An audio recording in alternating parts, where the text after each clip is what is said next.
Long ago, I made a speech to a company called the Ralston Purina Company in St. Louis.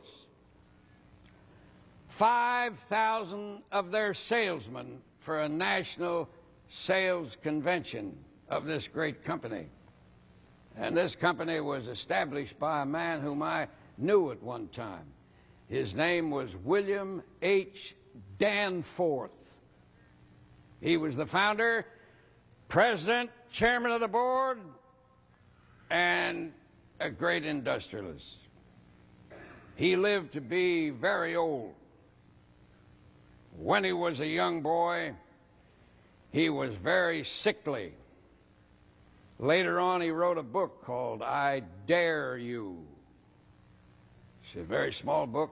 I read it once every year. I have read it ever since he gave it to me 40 years ago, which means I've read it 40 times. This sickly boy in school told a teacher one time that life was too tough, that he understood that he wouldn't live very long. And the teacher said, "Remain after school."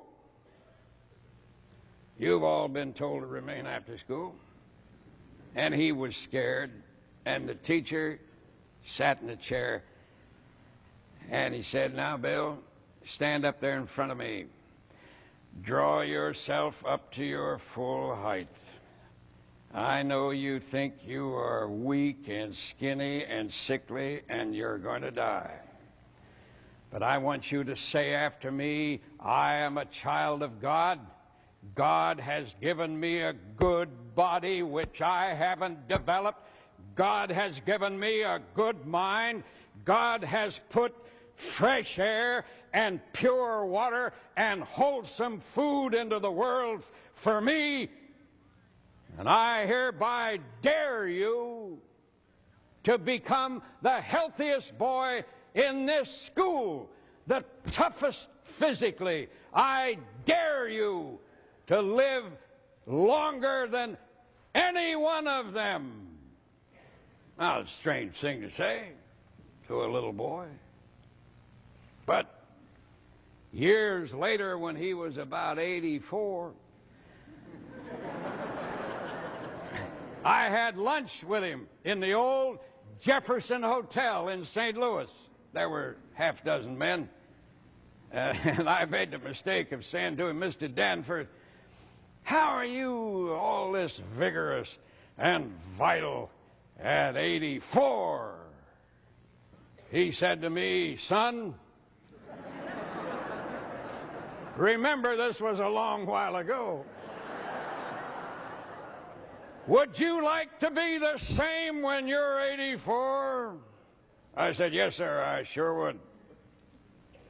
Well, he says, "I dare you." And he took me out in the lobby. He took the other men out there. He said, "The first thing you've got to learn is to have the proper form of exercise for your body." Now, he said, "You fellas take off your coats." We were in the middle of the lobby.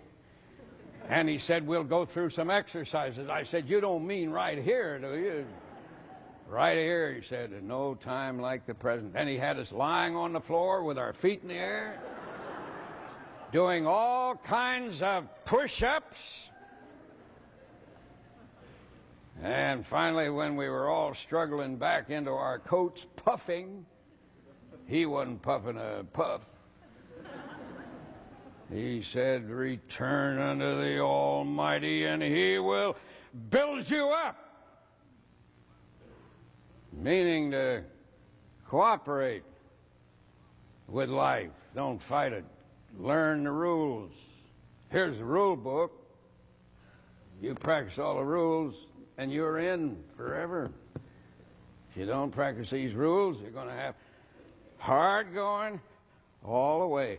Life is adjusted according to proper scientific formula and procedure, and you live with it, and you come out okay. Not without difficulty.